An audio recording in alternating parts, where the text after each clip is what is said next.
will come up to over there. Yeah, Caroline.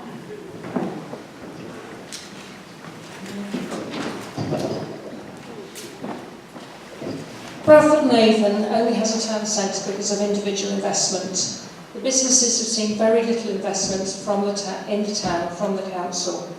The town desperately needs tidying up as businesses. We were looking for the historic core zone to do this. I would like to know what you propose for our town regeneration.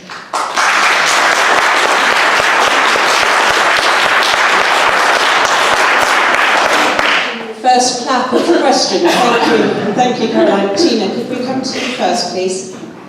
Yes, I've seen that over the years that Bradford-on-Avon is so badly oppressed by the traffic that it haunts the whole town. It's been a problem that no one so far has been able to actually find a solution to, other than a very large bypass out Staverton Way, which I'm sure the people in Staverton will be most upset about. Geographically, there is nowhere else to bypass the town, and so we get all the traffic that is flowing through. Most of it doesn't even stop, which isn't good for the economy. There's various ways that maybe this could be dealt with. Maybe turn Bradford-on-Avon into a giant set of traffic lights, so people can only go one way and then they can only go the other way. Probably wouldn't be very satisfactory. What I have seen in Bradford-on-Avon is the number of buses and lorries, especially coaches, that come through and clog up the ancient streets that were never designed for large vehicles. They were built for horses and carts.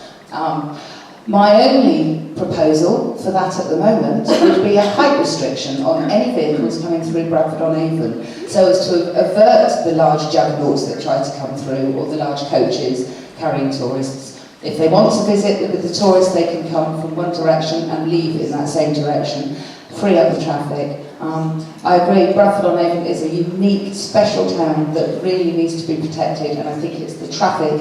If we can sort the traffic out, then I think Bradford-on-Avon will be a much nicer place to live. And let's have not quite so many coffee shops, but at least they're not Costa Coffee. Thank you. Andy? Yeah, one of the interesting things of standing for this particular constituency is the extraordinarily diverse character of the four main towns and the different villages.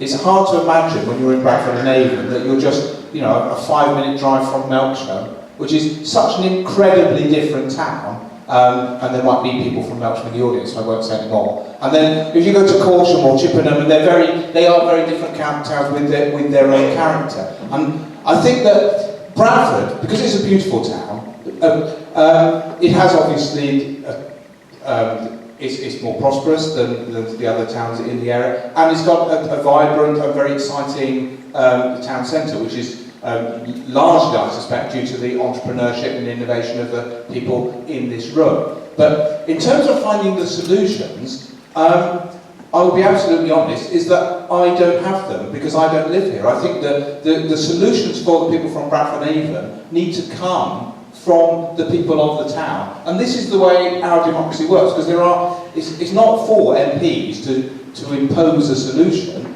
There is a perfectly adequately functioning Bradford-on-Avon Council, the Town Council, there is Wiltshire Council, and the role of the MP is to engage with that process and to ensure, when you're talking to individuals, that the views of individuals get reflected properly in that process. And I'm sure that we can make it work. One of the things which the Labour Party is going to do is to increase the powers of local councils to make sure that local decision making results in what local people want to see happen. Thank you, Andy. Julia? Well, as far as the council having funding, we've seen local councils in rural areas particularly, they've had their funding cut from government quite dramatically. So it's very difficult to try and support core services without actually investing anything in the area, which I think is a shame. As far as UKIP being able to save their money, will actually save money that we could invest other places.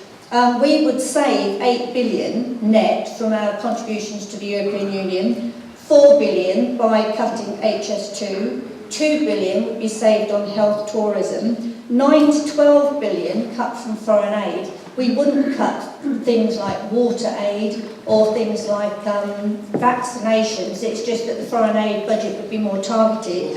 And I'm just coming to that. And 4.5 billion on the Barnett Agreement.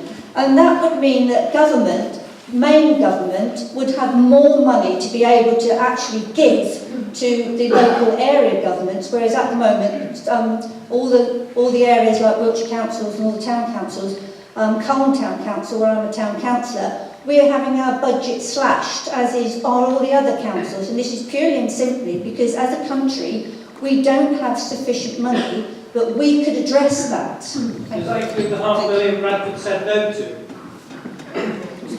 Thank you. Duncan.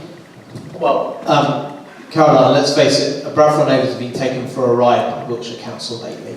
And I just wish that the council had decided that there should be a town poll on whether they close the youth centre in the town. It seems to be they get to do whatever they like, regardless of what the public think about it, whereas when people in the town try and take a project forward, they have to jump through so many hoops to prove that there's absolutely no one that disagrees before everyone.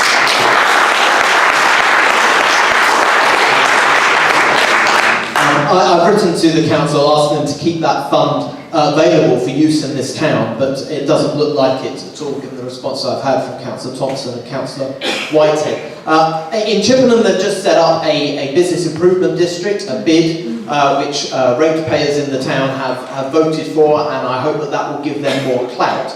I think that is the principal benefit of it, not raising additional revenue from ratepayers, as we know it's difficult enough for them as it is. But it might help us get over this obstacle that somehow what the people that are paying, the businesses that are paying business rates need, is not in and of itself enough for the council to back them. I hope that additional seats on trains from Trowbridge to Bath might go some way towards preventing additional problems with traffic, and I think ultimately there does need to be a review of business rates, something that Danny Alexandra has called for, because some of the problems, by no means all, but some of the problems in Bradford and Avon are common to other areas as well, as the high street is not as commercial a place as it was before the invention of the internet, amongst other things. I believe it's my job to work with you, not to dictate to you a plan. I'm looking forward to hearing more about the local plan from Michelle next. I downloaded it from the internet and I discovered that 3/4 of it was also the local plan of their candidate in Great Grimsby. And that's not going to provide answers to Bradford and Avon. Thank you. Michelle. I'll be checking that later because it's certainly not the case, Duncan. But it was a good shot. And East Town. Yeah, it's called a plan, it's not the same. 3/4 of it is, word for word. It is not. Okay.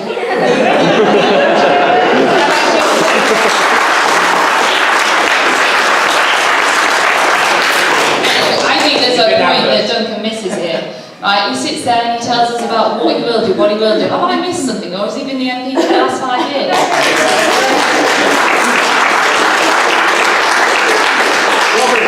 Who asked for the historical? Okay.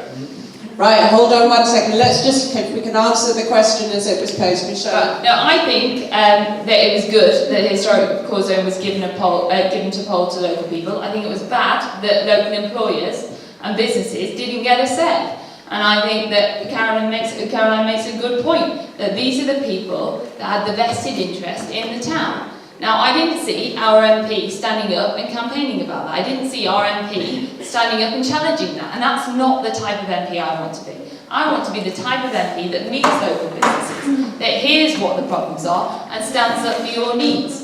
And the traffic problem in Bradford is an ongoing problem. I wish I could sit here and I could say I have the answers. I don't have the answers. I honestly don't. The town council are looking at piloting a one-way system, and that's causing division as well. Yes, potentially we need a bypass in the end as well. Council driven, not town council. Well, alright, Wiltshire Council. But the point is that nobody on this panel has the answers. If they did, they'd be a very rich person. But the real thing that we need to do is have somebody that stands up and listens to our town and campaigns to improve our local area, not that makes cheap shots. Somebody that actually does something, Duncan. You've had 5 years now.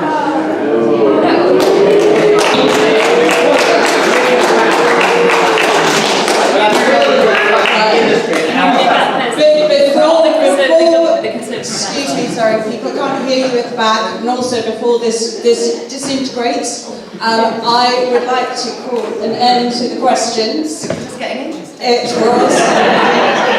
But just to say, I do appreciate that a lot of people had their hands up, and I'm very sorry that we couldn't get to all of you. I do appreciate the fact of that.